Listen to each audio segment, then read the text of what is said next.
J'ai pas mal de notes. Peut-être que je vais lire un peu, mais c'est pour être sûr de vous transmettre bien le contenu.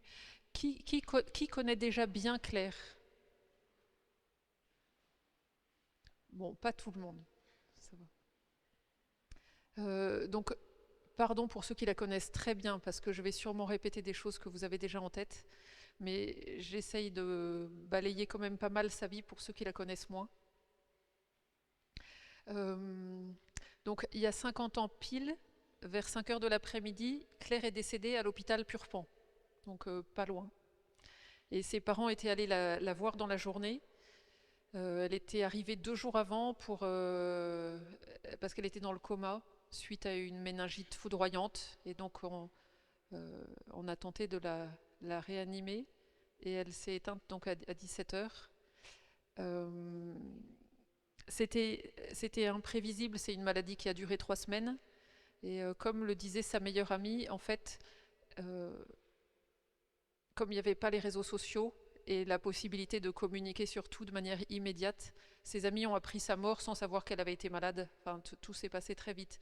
Donc c'était un départ brutal, euh, sauf peut-être pour Claire, mais ça on verra comment.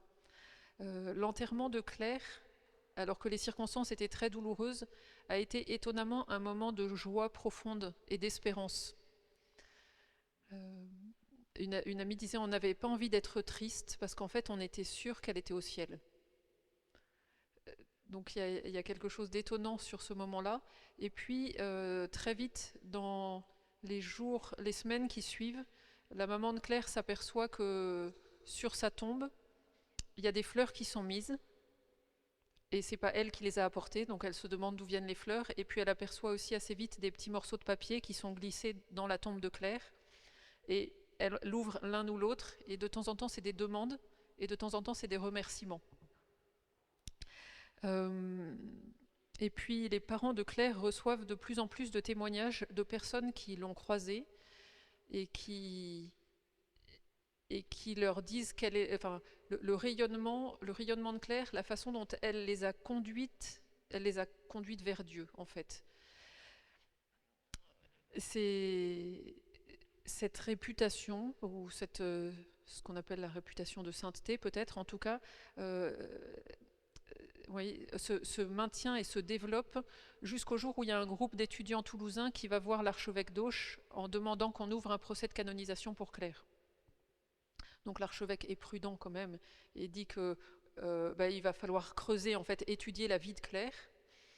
Euh, et il demande aux parents de Claire de pouvoir avoir un premier écrit sur elle. Et la maman de Claire fait un recueil de lettres écrites par sa fille qui peut être diffusé et que nous avions à l'abbaye de Boulor, parce qu'on connaissait un peu les parents de Claire, plutôt par des liens de voisinage. Et puis, donc Claire est morte en janvier 75, et en 81, alors qu'à l'abbaye de Boulor, ça fait 30 ans que les sœurs se sont installées, et ça fait 30 ans qu'il n'y a à peu près pas eu d'entrée et de nouvelles vocations, on se pose la question de fermer la communauté. Notre abbé général vient visiter la communauté et puis on lui donne le recueil des lettres de Claire en disant que ce serait intéressant d'avoir son avis sur cette jeune fille. Et il le prend tout en disant qu'il n'aura pas le temps de le lire. Et en fait, il a commencé à le lire dans la nuit.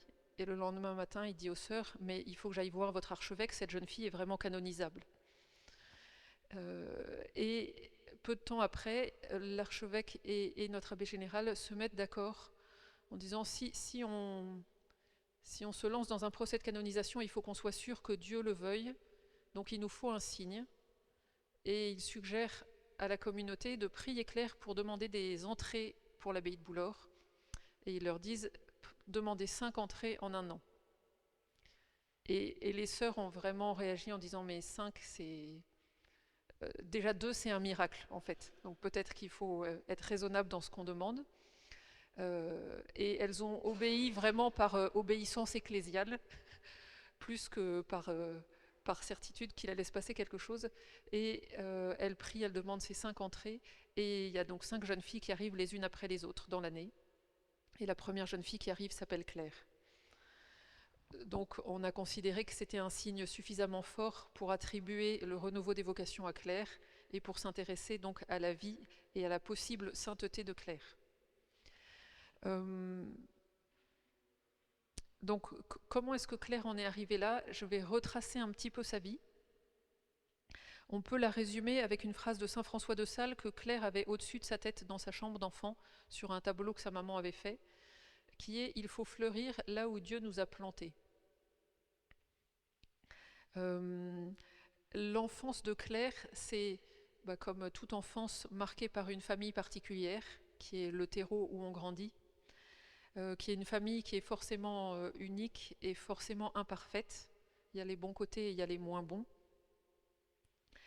Claire passe les 5 premières années de sa vie au Maroc, où son papa travaille, et elle vit dans un contexte chaleureux, surtout entourée de ses parents, puisque son papa était veuf et s'est remarié avec la maman de Claire. Donc son papa s'appelle Louis, sa maman Solange, et Claire est leur seul enfant, mais le papa de Claire avait déjà 4 enfants, qui ont une grande différence d'âge avec Claire, parce que la plus jeune a 13 ans d'écart avec Claire.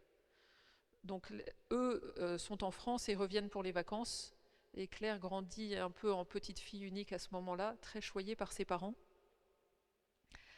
Il faut penser que dans cette famille qui est un peu comme une fratrie recomposée, les relations ne sont pas forcément simples à établir, pas simple d'accueillir chacun dans la position qu'il a.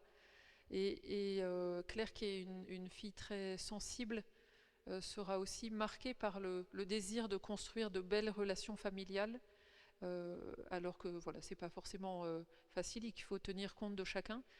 En tout cas, elle portera avec beaucoup de cœur la vie de ses grands frères et sœurs. Elle a une grande sœur, Anne, qui est aveugle de naissance, et Claire est la seule de la famille qui, à 7 ans, décide d'apprendre le braille parce qu'elle veut pouvoir écrire à sa sœur sans qu'il y ait un intermédiaire pour lui lire la lettre. Donc ensuite, elle partira toujours en voyage avec sa petite tablette de braille pour pouvoir écrire à Anne. Et elle fera aussi beaucoup d'enregistrements audio de textes pour lui transmettre des choses.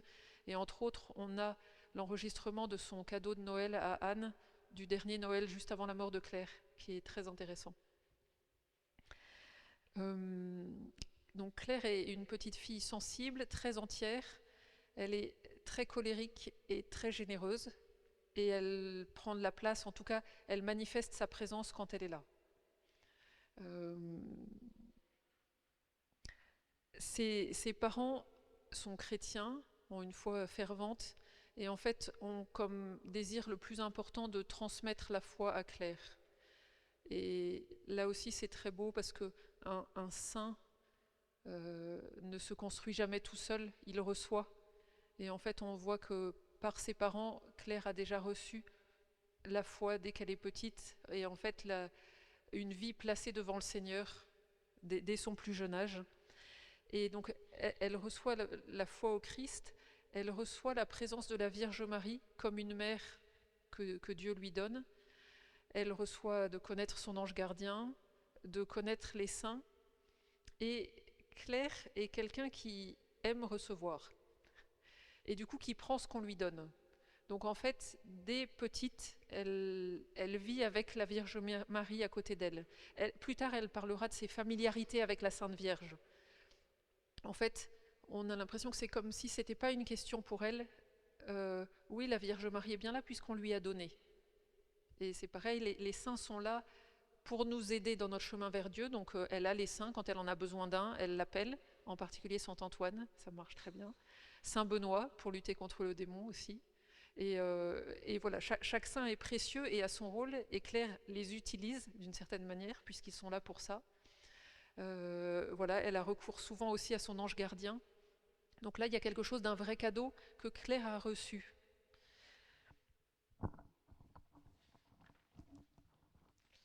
En fait, c'est accepter d'hériter de quelque chose.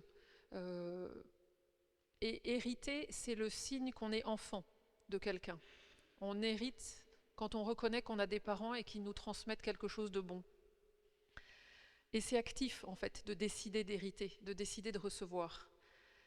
Et donc Claire va vraiment reconnaître qu'elle a reçu la vie et qu'elle a reçu la foi grâce à ses parents. Elle n'hésite pas à leur dire, donc elle les remercie, elle leur fait plein de petits mots, plein de fautes d'orthographe quand elle est petite, pour les remercier de telle ou telle chose. Je vous lis un petit extrait, mais bien-aimés parents, j'espère que cette carte vous plaira et vous dira combien je vous remercie de m'avoir si bien élevé et d'être si bon pour moi.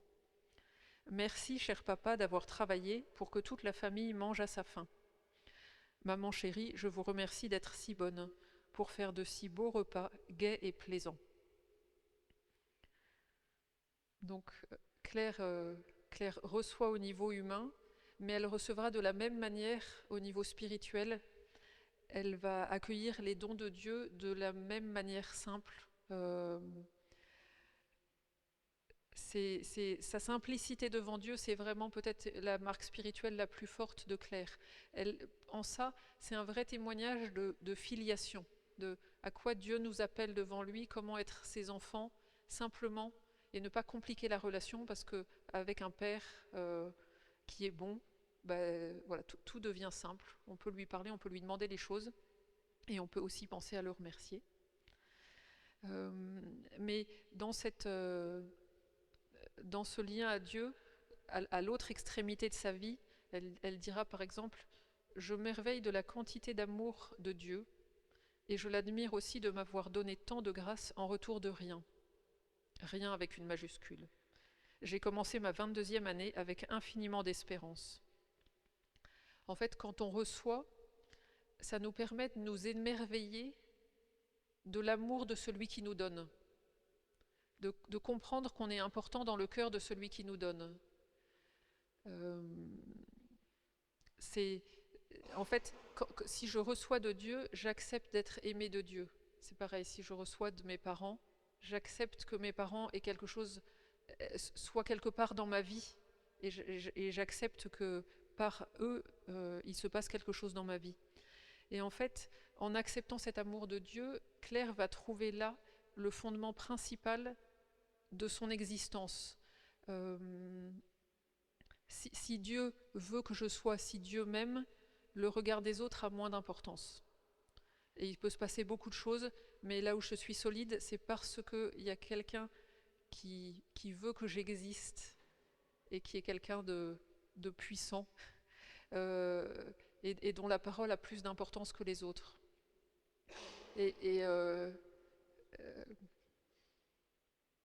Voilà, Claire aura une petite remarque à un moment de dire finalement j'ai trouvé ma philosophie, ou en tout cas je suis pas si moche que ça, et celui qui n'est pas d'accord, je lui casse la gueule. Une façon de dire, je comprends maintenant que la vie que j'attends sur moi-même, c'est pas la vie des autres, parce qu'il y a quelqu'un qui me donne mon origine et ma valeur, et ça suffit en fait. Et Claire a trouvé dans cette assise en Dieu une forme et une force et une stabilité qu'elle n'aurait pas eue d'un point de vue humain, simplement par les autres. Une fois que Claire rentre dans le Gers, quand elle est encore petite, avec ses parents, donc elle habite la grande maison familiale qui s'appelle Lorette, elle a une santé assez fragile, et d'ailleurs quand elle était toute petite, elle a failli mourir d'une toxicose. Elle a été sauvée de justesse par son futur beau-frère, me semble-t-il, qui était médecin. Mais elle garde cette santé fragile, et du coup elle a l'école à la maison. Et sa grande joie, c'est d'être dehors, c'est de se promener dans les bois, de regarder les paysages, d'aller dans la ferme voisine, de s'occuper des animaux. Et c'est un vrai lieu de contemplation, d'émerveillement pour elle. Elle dit volontiers que ce qu'elle voit dans la nature, c'est cathédralesque. Elle a beaucoup d'adjectifs pour qualifier l'œuvre de Dieu en fait sous ses yeux. Et dans son cœur de petite fille, il y a déjà une expérience de la souffrance physique pour elle, la souffrance physique aussi pour ses proches, et la souffrance morale parfois de voir dans la vie de ceux qui l'entourent que tout n'est pas en place, ou qu'il y a des choses qui ne vont pas bien, et on se sent impuissant à les régler. Et comme petite fille, elle voudrait agir, elle sent qu'elle n'arrive pas à agir, et sa maman essaye de lui expliquer le sens du du sacrifice ou le sens de la souffrance. Et elle dit à Claire, en fait, il faut que tu puisses offrir ta souffrance à Dieu. Et Claire se dit, mais offrir ma souffrance, en fait, je ne veux pas qu'il souffre plus. Donc je ne veux pas lui donner ma souffrance. Et donc Madame de Castelbajac voit qu'elle n'arrive pas à faire passer le message à Claire comme ça, donc elle va lui dire, en fait, il faut que, pas offrir, mais ouvrir ta souffrance. Ouvrir la souffrance à Dieu. Et là, ça permet à Claire de trouver un chemin pour dire comment est-ce que la souffrance ne va pas devenir un poids insupportable, mais c'est quelque chose que je vais partager avec Jésus, et là, il y aura un chemin. La souffrance des autres, je peux la confier à Jésus. Ma souffrance, je peux mettre Jésus dedans. Et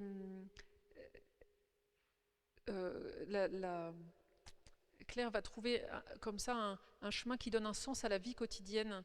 La question, c'est de dire à quoi servent mes journées de petite fille perdue dans le Gers à qui personne ne s'intéresse vraiment. Et sa maman un jour lui dit, est-ce que tu as pensé à offrir ta journée?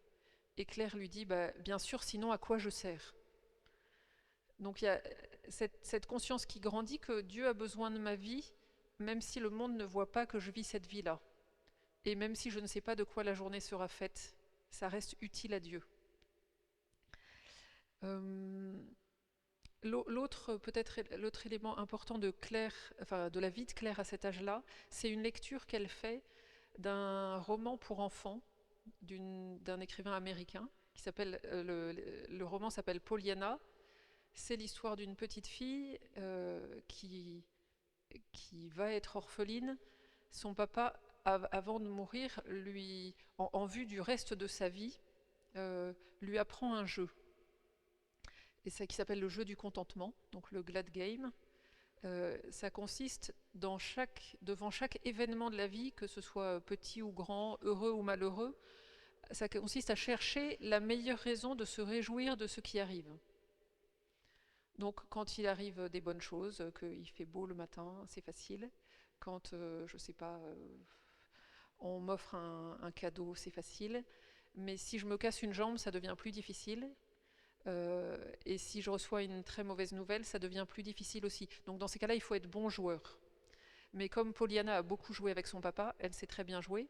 Et le jour où son papa meurt, elle est envoyée à l'autre bout des États-Unis, chez une vieille tante acariâtre, où il n'y a que des adultes. Et donc elle joue toute la journée à son jeu, et puis elle finit par se dire que les adultes sont vraiment nuls, et que peut-être que même qu'ils ne connaissent pas le jeu. Et puis le roman continue, et à un moment, la petite fille tombe malade et risque de mourir. Et à ce moment-là, on voit tous les adultes qui se réveillent autour de cette petite fille et qui vont la voir et qui veulent qu'elle reste en vie, parce qu'en fait, elle a changé leur vie en ne leur disant que des choses positives à longueur de journée depuis des semaines ou des mois. Et elle les a réconciliés avec le fait que la vie est une bonne chose à vivre. Et Claire, qui lit ça à l'âge de 9 ou 10 ans, elle se dit, mais c'est ça que je veux être pour les autres, en fait. Donc il y a quelque chose d'un choix très fort de Claire, de dire, je veux que ma vie rende les autres heureux. Au quotidien, je veux que ça puisse servir à ça. Et c'est beau parce que là aussi, à l'autre bout de sa vie, à un moment où ce sera difficile, où sa maman sera vraiment malade, qu'elle a l'impression de porter un peu ses proches, toutes les situations compliquées, elle écrit à une amie, en tout cas, de cette triste période, j'en ressors mûrie et grandie, car j'ai vu que l'on ne vivait pas pour soi, mais pour les autres, et que tout le monde est fait pour vivre pour les autres et pour les rendre heureux. C'est profondément difficile, mais quand on y arrive, c'est beau. Donc on peut retenir de cette phase de l'enfance de Claire cette conscience de recevoir des dons, et du coup de se placer dans une situation d'enfant qui reçoit et qui est aimé. Cette croissance dans le sens du sacrifice ou de la consécration de ma vie, y compris de la souffrance, et puis le fait de choisir la joie et le bonheur comme boussole. Et d'une certaine manière, on pourrait aussi dire que Claire ressemble à cette parole qui dit « Heureux ceux qui croient à la parole de Dieu et qui la gardent ». il y a une promesse, il y a une promesse de bonheur. Dieu nous a dit quelque chose, et en fait, Claire s'y attache et attend que ça s'accomplisse, ou anticipe déjà l'accomplissement. Ensuite, on passe à l'adolescence, et c'est très beau de pouvoir parler de Claire ici. Donc on l'imagine bien en pyjama sur la tribune. Il y avait la citation aussi sur les réseaux là, de la paroisse étudiante. Juste à la fin de la citation, je l'aime bien, parce qu'une fois qu'elle a dit « Dans ces moments-là, je me suis trouvée le plus près du bon Dieu sublime », en tout cas c'était du sport, car il y avait plein de mers partout, et il fallait ouvrir la porte de la chapelle qui grinçait. Et donc c'est pas seulement la profonde piété, c'est aussi la désobéissance nocturne pour faire ce que je pense que le Seigneur m'invite à faire. Et donc à cette époque-là, c'est la campagne partout autour. Donc on est dans un bon cadre pour grandir. Et la communauté du Sacré-Cœur ici est une très belle communauté qui est en pleine expansion. Je crois qu'il y a quasiment 7000 sœurs dans le monde de cette communauté-là. Et c'est des sœurs qui sont jeunes, qui sont très cultivées. En fait, c'est un très beau modèle de vie. Et Claire, comme toutes ses amies à l'époque, seront très très attachées à ces religieuses qui les ont fait grandir. Pour Claire, cette période du collège, c'est une période de grandes amitiés, de défis d'une certaine autonomie. Elle est loin de sa famille, c'est pour la première fois. Et du coup, il y a aussi le cafard au début.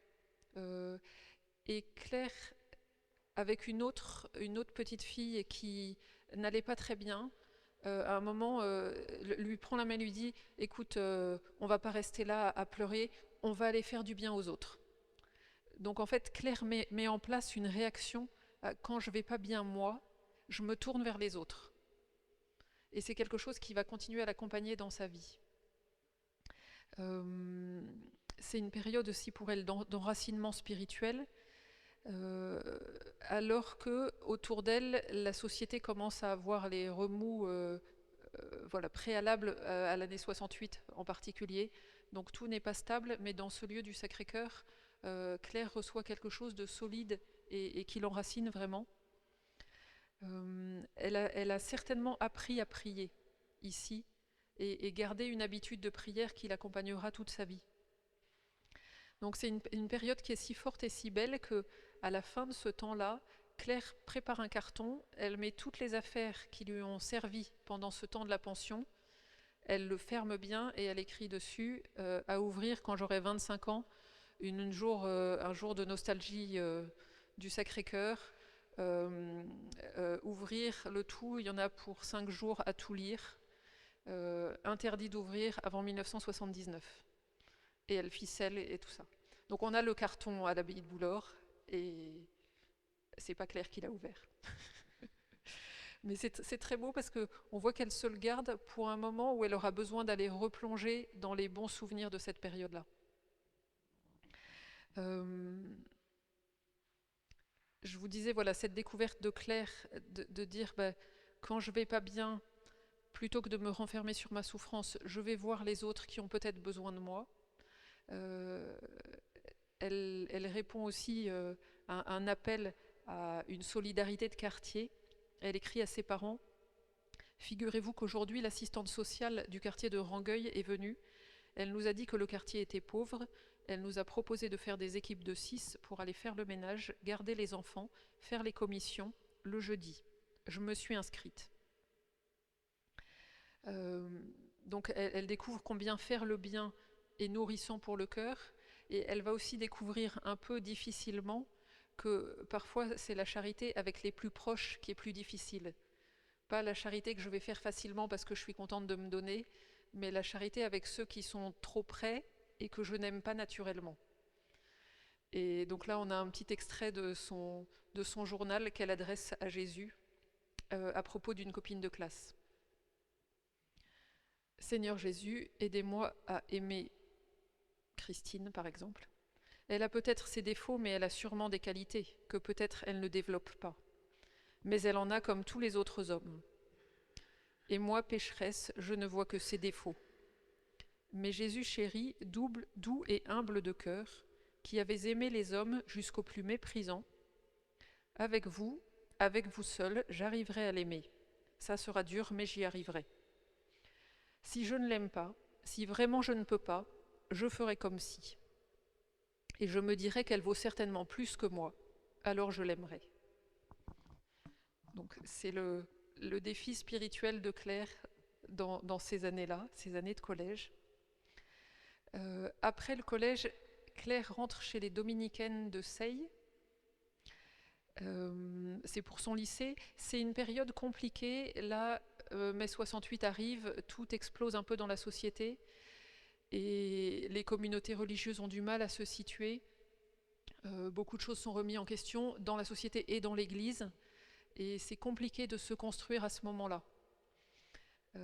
Pour Claire, ce sera vraiment une période douloureuse.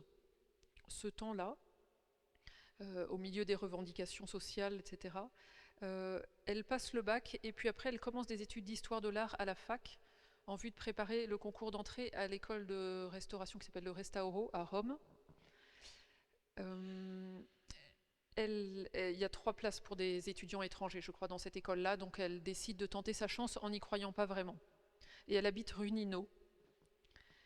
Et elle écrit beaucoup à ses amis. Alors, il n'y avait pas les réseaux sociaux, mais Claire est quelqu'un qui communique tout le temps. Donc, elle écrit 2-3 fois à la même personne dans la journée, ça ne la dérange pas. Et donc, on voit dans ses lettres, on a plus de 700 lettres d'elle. On voit un style qui peut ressembler au style qu'on a sur les réseaux. C'est assez intéressant. Donc là, elle écrit à sa meilleure amie. J'ai changé quelques mots parce que parfois Claire est un peu crue dans son vocabulaire. Figure-toi que c'est le bazar à la fac. J'ai la moitié de mes cours rue du Thor et l'autre moitié au Mirail. Je ne peux qu'espérer qu'ils ne tombent pas ensemble. Alors je suis obligée d'emmener ma mob à Toulouse. Adieu l'originalité de la bicyclette et sa commodité, mais je n'ai pas dit mon dernier mot. Et elle ne perd pas son habitude d'observer, de s'émerveiller de tout, de noter les petits détails drôles de la vie quotidienne. Et elle décrit « Les enfants vont à l'école et les étudiants vont en fac. Ils marchent droits et fiers de leur gros classeur. Entre parenthèses, on reconnaît à 100 mètres un étudiant de première année et les autres. Ils ne sont pas en groupe car ils ne se retrouvent que dans l'amphi, mais on sent parmi eux une certaine unité et complicité. Sans se connaître, ils s'invectivent, se chamaillent,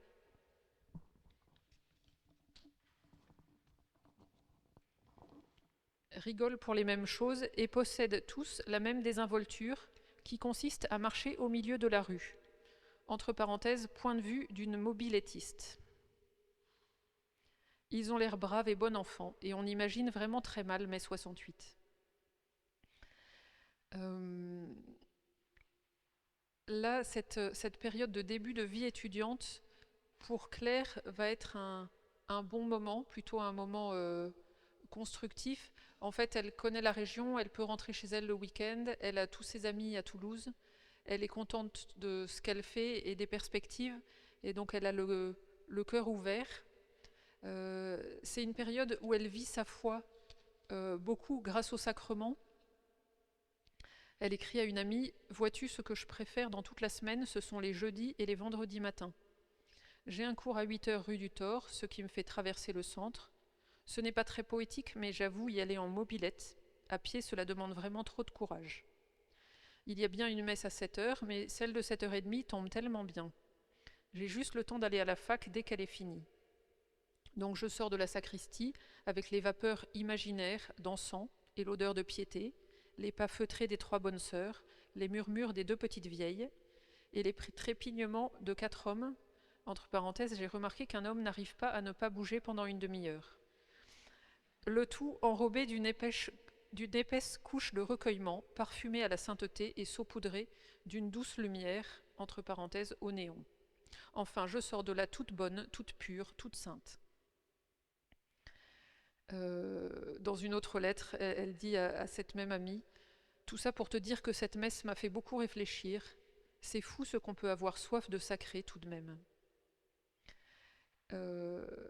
Alors la foi est là, mais la vie étudiante n'est pas forcément simple, et il y a une certaine discipline personnelle à trouver, et Claire combat sur ce terrain comme tout le monde.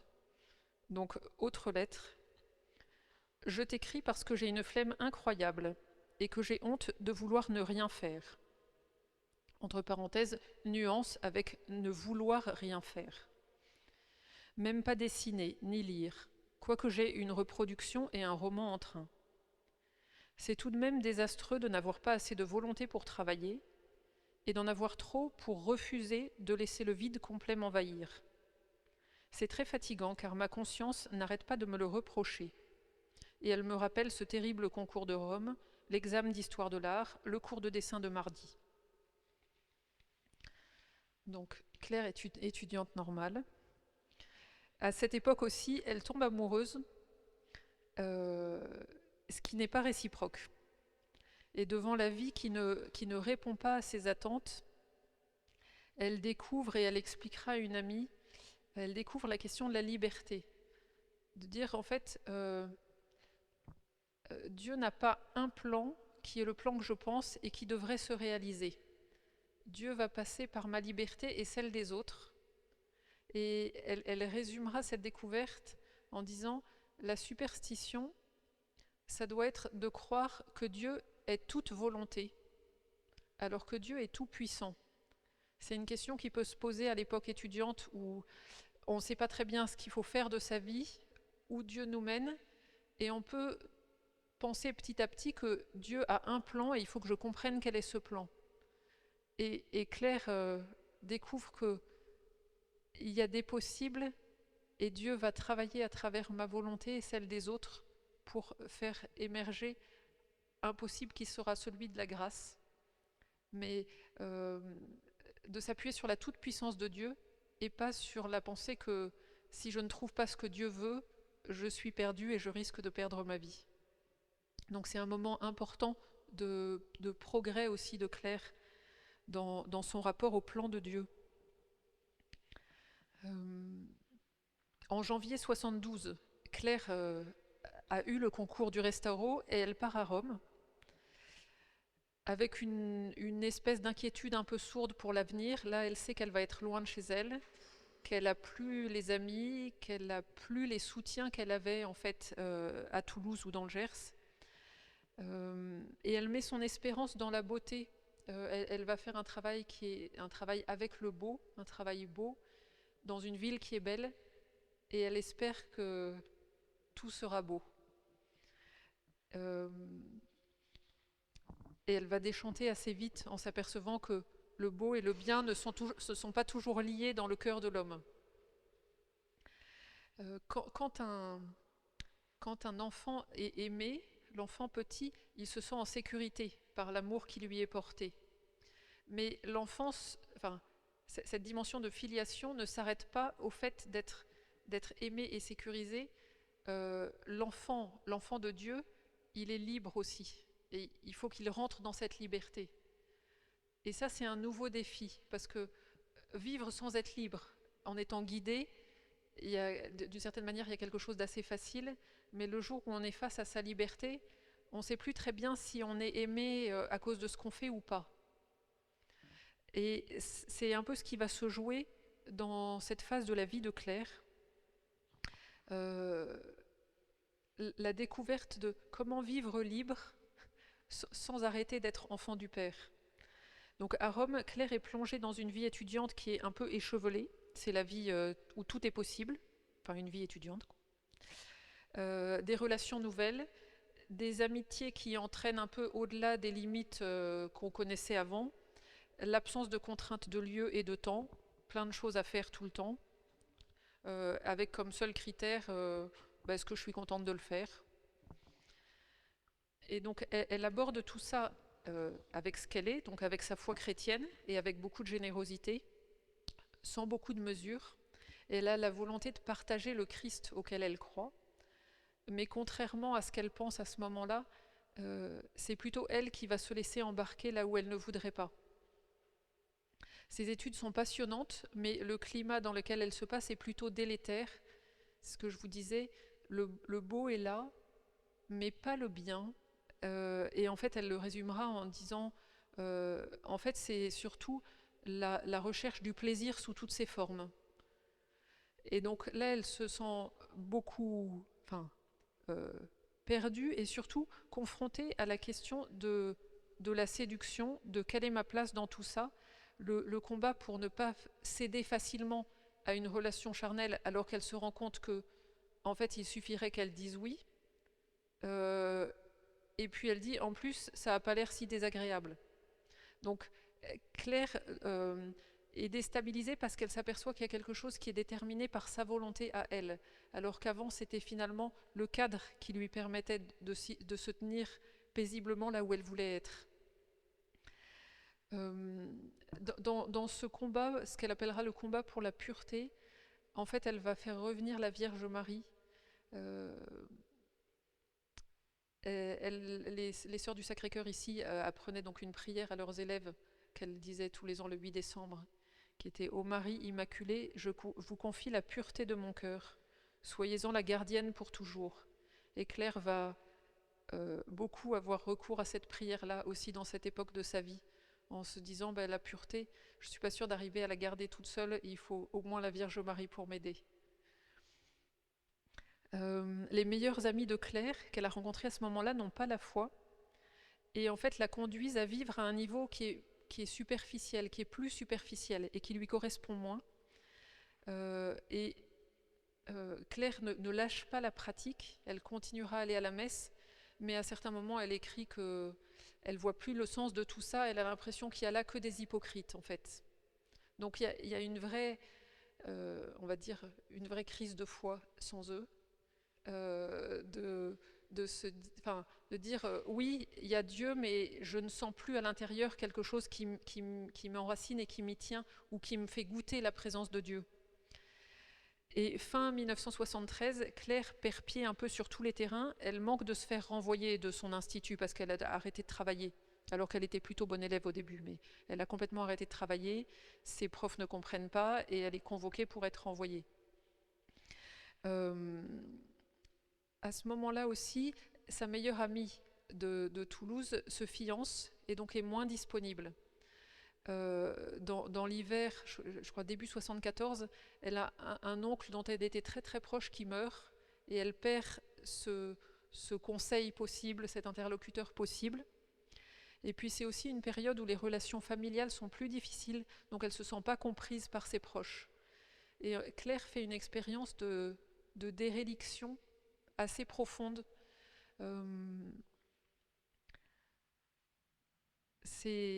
Ah oui, pour vous donner juste un tout petit exemple sur cette question du décès de son oncle, il y a être face à la mort et la mort des proches, se dire mais qu'est-ce que Dieu nous a promis exactement? Et elle écrit à ses parents, c'est bien joli de croire à la bonté de Dieu et au royaume des cieux, et c'est facile quand ça ne touche que des étrangers, mais quand on sait que quelqu'un qu'on a mis au fond de soi éternellement, quand on le sait mort, c'est-à-dire mort, froid, sans vie, bientôt pourri et décomposé, c'est atroce. Qu'il est donc difficile d'imaginer son âme comme sur les images, emportée par les anges vers des nuages fleuris. Hier soir, je ne cessais de me demander où est-il, mais où est-il donc maintenant? Et il y a ces questions profondes. Avoir la foi ne veut pas dire que tout est simple et que devant les situations humaines, on a des réponses satisfaisantes en fait. Et Claire s'interroge beaucoup. Et pour se rajouter là-dessus, ses bonnes amies de Rome, à un moment, lui disent on arrête là la relation. Tu y mets une énergie qui n'est pas adaptée. En fait, tu as une dépendance affective qui est trop grande. Ça sert à rien et on ne te fait pas du bien. Donc on arrête. Donc Claire est un peu au fond du trou. Elle ne l'a pas forcément décrit dans le détail. On ne sait pas très bien par quelle étape intérieure elle passe. Mais elle est très humiliée. Et au printemps 74, elle résumera un petit peu tout ça par un texte qui est un petit peu long, mais qui est très beau, du coup que je vous lis. On dit qu'avec le temps, toutes les choses se tassent. C'est vrai, car je l'ai toujours vérifié à tous les degrés, mais je sais aussi que de cette épreuve de déboussolement et de solitude complète, je ne sortirai pas indemne. Dieu veuille que je sois plus forte. En tout cas, j'en resterai longtemps blessée grièvement et définitivement. Au fond, ça me fait les pieds. Je voudrais tant, moi aussi, quand une déception, au fond si humaine et si minuscule, obscurcit ma journée ou ma semaine, je voudrais tant continuer à vivre dans la joie de Dieu. Et à ce moment-là, elle distingue clairement qu'il y a une joie de vivre qui est naturelle et qu'il y a une joie de Dieu qui vient d'autre chose, enfin, qui vient d'ailleurs, qui est plus profonde et qui est une joie qui ne devrait pas disparaître. C'est celle dont Jésus parle en disant ma joie, nul ne pourra vous l'enlever.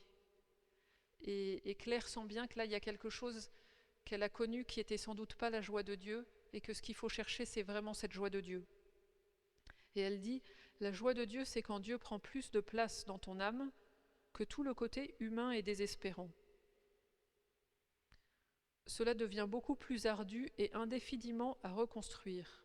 Tout ce qui compose la vie me déçoit, je n'ai plus recours dans les compensations humaines, mais Dieu est là qui m'éprouve pour que je voie si je l'aime vraiment, si je vois vraiment qu'il est là, si je sais qu'il est le seul important dans la vie. Alors je réfléchis un peu. Je me désespère beaucoup, pleure, me plains, bouffe du lion. Et à force, je n'ai plus qu'à m'apercevoir, comme une lumière qui grossit, et qui, comme d'une luciole, devient phare éblouissant, qu'il n'y a que Dieu. Et ça me fait danser de joie de l'avoir trouvé d'abord, et ensuite de le garder bien brillant dans mon âme. Donc là, c'est le début de la remontée qui va la conduire jusque fin janvier 75, en ligne presque droite, on va dire. Et Claire est un peu comme une convalescente, donc elle est prudente quand même sur ce qui se passe en elle, et elle écrira en mai à une amie « Figure-toi que j'ai retrouvé ma sérénité, et quand j'aurai dépassé le stade de l'amertume, je serai apte à la joie divine. » Claire n'est pas fière, mais elle commence par se pardonner à elle-même ce qui s'est passé. Et là aussi on retrouve la simplicité de l'enfant. L'enfant ne se laisse pas abattre par la gravité de ses bêtises, il va aller rechercher à nouveau l'amour de ses parents. Ce qui est plus difficile à faire chez un adulte. Et en fait, Claire fait ce mouvement-là, à ce moment-là. Elle ne s'arrête pas au fait qu'elle est allée dans le décor, toute seule. Elle réamorce un mouvement vers Dieu. Donc c'est une forme de douceur envers soi-même, ça, de ne pas donner trop d'importance à nos erreurs ou à nos chutes. Et Claire est prête à ce moment-là à écouter ceux qui sont autour d'elle et qui désirent son bien. Elle est prête à se laisser enseigner et à se laisser aider pour se remettre debout. Il y a une vraie humilité. Et on voit cette humilité dans le fait qu'on a retrouvé dans ses affaires une lettre que sa mère lui avait écrite quelques mois plus tôt et qu'elle avait déchirée parce qu'on l'a récupérée dans ses affaires rescotchée. Et sur cette lettre, il y avait marqué « Je te vois très excitée et même survoltée, je te mets sérieusement en garde contre tant de passion dans tes sentiments. C'est un peu effrayant que tu adores ou détestes choses et gens avec une telle fougue, un tel emballement au départ, sans aucun élément modérateur d'équilibre. » Donc Claire, a posteriori, récupère le commentaire et le conseil. Cette période de vie étudiante pour Claire, en fait, c'est une période de croissance avec le Seigneur, quand même. Elle passe de ce cadre extérieur qui la portait à la conscience qui a besoin d'un cadre à l'intérieur. Et à travers ça, elle rencontre Dieu vraiment. En fait, c'est comme si elle perdait... Faut que ça arrête. Parfait. C'est comme si, en fait, elle était libérée d'une forme d'idole. Ce qui intéresse Dieu, c'est qu'on le connaisse lui vraiment. C'est pas qu'on fasse tout bien. Et c'est ce que Claire va comprendre, parce que là, elle n'a pas fait tout bien, mais elle en ressort en étant plus vraie et plus elle-même devant Dieu. Elle comprend que Dieu ne l'empêche pas de se tromper, ne l'empêche pas de tomber, mais que Dieu est là pour elle. Donc, elle découvre que Dieu n'est pas une assurance tout risque, par exemple. C'est pas parce que j'ai Dieu qu'il se passera rien de mal dans ma vie. En revanche, Dieu veut m'apprendre à me tenir debout et veut que je l'apprenne vraiment à l'intérieur. Donc c'est vraiment l'expérience de Claire de ces mois-là. Et du coup, Claire revient pour l'été dans le Gers. Elle va, comme très souvent, à Lourdes, et c'est un lieu où elle est souvent en conversation avec la Sainte Vierge. C'est vraiment un lieu d'ancrage pour elle et de présence de Marie, et un lieu de don. Et elle est particulièrement rayonnante dans sa façon de se donner cet été-là. On a des commentaires de sa famille ou d'autres proches qui ont vu Claire à l'œuvre et la voient très belle. Et puis il y a une amie qui lui propose de partir en Terre Sainte. C'est complètement improvisé. Je ne sais plus si elle est peut-être prévenue 3 jours avant. Et puis elle se dit oui, c'est ça qu'il faut que je fasse. Et donc elle se greffe sur le pèlerinage et elle y part toute pauvre, pas fière d'elle et sans prétention. Et là c'est très beau parce qu'elle fait une expérience spirituelle très profonde parce que Dieu est là. Elle le sent d'un bout à l'autre, Dieu est là pour elle. Elle écrit à ses parents « Nous faisons un pèlerinage harassant et si plein de Dieu que ça écrase. Et pourtant tout est si simple, la vie, les gens, les paysages, que de marcher dans les chemins qu'ont parcouru le Christ et les apôtres paraît tout normal. Nous sommes prochissimes de Dieu. » Donc c'est un lieu de grâce, et en retrouvant Dieu, elle se retrouve elle-même. Elle se retrouve à travers le fait de retrouver Dieu. Claire n'a pas de réponse à ce moment-là, elle ne sait pas quelle est sa vocation personnelle. Et c'est une question qui reste ouverte et qui reste un peu comme une attente en elle. Mais elle a Dieu et elle comprend qu'en Dieu, elle a tout. Je m'aperçois maintenant combien tout dans la vie doit être tourné vers Dieu et que si on le pense vraiment, ça ne demande même pas d'effort, car c'est tellement naturel.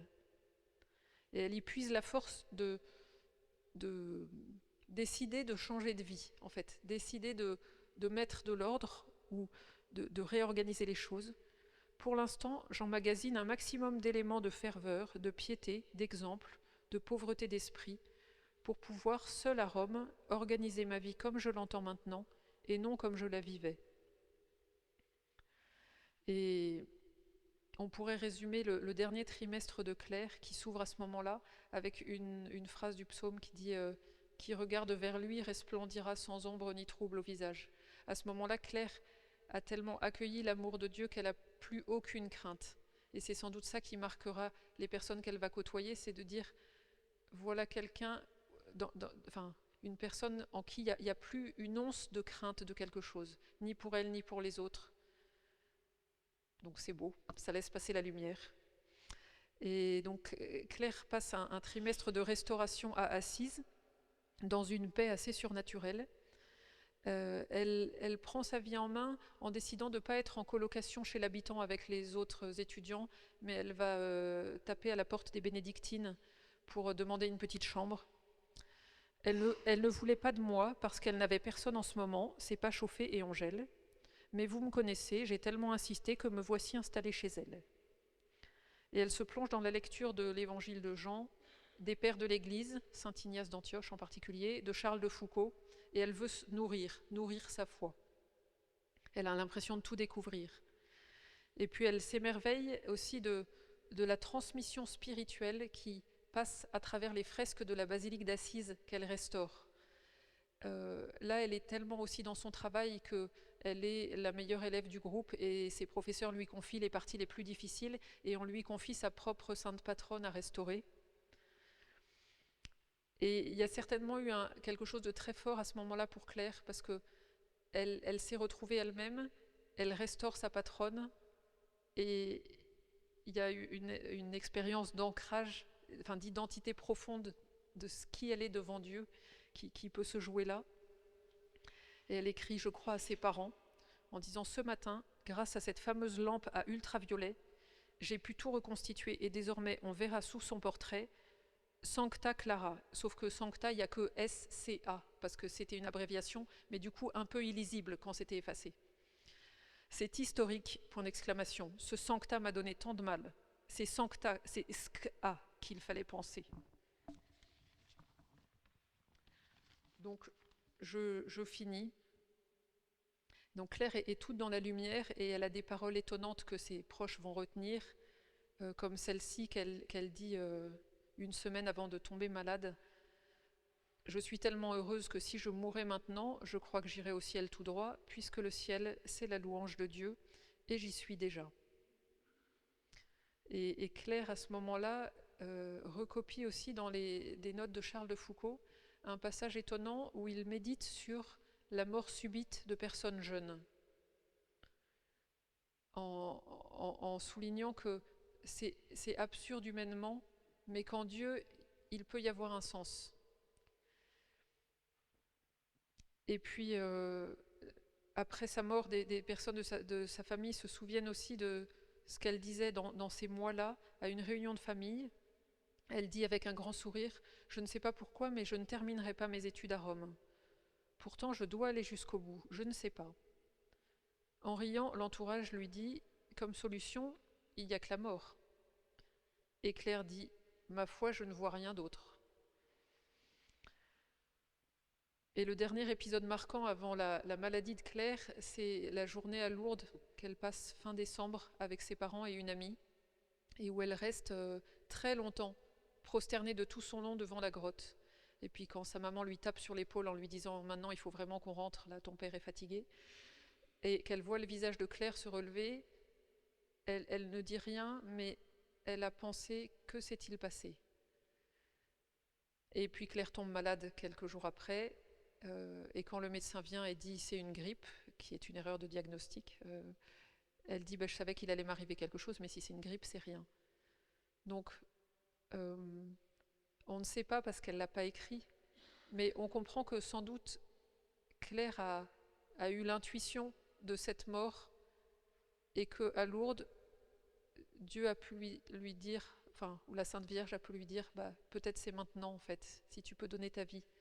Et c'est là aussi que le témoignage de Claire est fort, de dire une vie chrétienne, c'est une vie où on va se laisser saisir par l'amour de Dieu et qui va nous rendre capables de nous donner, et de nous donner sans mesure, de la manière dont Dieu voudra. Et aujourd'hui, qu'est-ce qu'on peut garder peut-être du message de Claire? Alors, parmi d'autres choses, mais justement, on peut garder d'abord le fait de dire Dieu est gratuit. Dieu est gratuit, le royaume de Dieu est gratuit, ça ne se mérite pas, c'est donné. Et c'est pour tout le monde. Un autre point peut-être qui est de dire on ne se trompe pas en voulant être heureux. C'est ça que Dieu veut pour l'homme. Mais être heureux, ça ne veut pas dire être sans combat. Dieu partage avec nous cet effort du salut, cet effort de la victoire de la vie. En fait, c'est pas une épreuve pour nous montrer qu'on ne peut pas, qu'on n'y arrivera pas. C'est plutôt une épreuve qui honore et qui dit tu peux m'aider en fait. Et Claire aura vraiment reçu comme ça même cette dernière maladie. Finalement, elle est utile à Dieu, elle ne sait pas comment, mais elle l'est. Et du coup, dans cet appel au bonheur, choisir vraiment la joie et choisir de se donner. Et peut-être un troisième point qu'on peut retenir de la vie de Claire, c'est Dieu veut faire quelque chose de beau de toute vie. Il n'y a pas une préqualification de la vie, c'est avec la vie comme elle est, avec notre vie comme elle est, comme elle se construit, là où il nous est donné de grandir, avec les belles choses, mais aussi beaucoup avec ce qui ne va pas. En fait, beaucoup avec les échecs et les épreuves. C'est là que Dieu transforme. Donc la sainteté, c'est vraiment la vocation de chacun, et c'est Dieu qui l'a fait. Et Claire nous dit, faut juste dire oui. Je m'arrête là, avec un tout petit point peut-être sur la cause. Donc vous savez que tout le dossier a été fait à partir de... Alors la cause a été ouverte en 90, des enquêtes auprès de tous ceux qui l'ont connue, avec tout un tas de questionnaires. Parfois les questionnaires, les réponses comptaient 200 pages. Toutes les lettres de Claire, plein d'analyses. À la fin, ça fait 14 000 pages. Donc en fait, après, il faut un résumé parce qu'on ne lit pas 14 000 pages. Donc la deuxième étape, c'est la positio, qui est le résumé. qui a été... alors, le premier dossier a été terminé en 2008, la positio, il me semble que c'était 2015. Et on est entré dans le temps de Dieu, qui est de dire on ne sait pas à quel moment Claire sera reconnue, passera ces étapes de béatification ou de canonisation. Là, ça arrive pour Pier Giorgio Frassati, après un long temps. Et en fait, c'est un beau temps, parce que c'est un temps où, tant que la personne n'est pas sainte, elle est très accessible, parce qu'elle est comme tout le monde. Une fois qu'elle est sainte, ça la met un peu déjà sur un piédestal, et c'est moins facile de se sentir rejoint. Donc il faut en profiter particulièrement. Et puis, Dieu se sert de ce temps aussi pour faire mûrir dans les cœurs le message que porte la personne, en fait. Quand Claire venait de mourir, on percevait certaines choses. Quelques années après, on comprend comment se creuse ce message et ça s'affine, et on comprend mieux ce que Dieu peut vouloir dire à notre époque à travers elle. Et donc il faut aussi laisser ce temps jusqu'au moment où on est plus au cœur de ce que la personne va pouvoir donner à l'Église, si elle est montrée comme modèle. Voilà, donc on voit aussi que c'est un temps où la connaissance de Claire se diffuse, elle est connue dans beaucoup, beaucoup de pays, il y a beaucoup de traductions, et de plus en plus, il y a de plus en plus de groupes qui demandent à se mettre sous le patronage de Claire, et c'est quelque chose de tout simple, mais c'est une amitié spirituelle dans le Christ. Donc voilà, en tout cas Claire, en attendant, elle est là pour chacun, donc on peut remercier le Seigneur de nous l'avoir donnée, et lui souhaiter un bon anniversaire.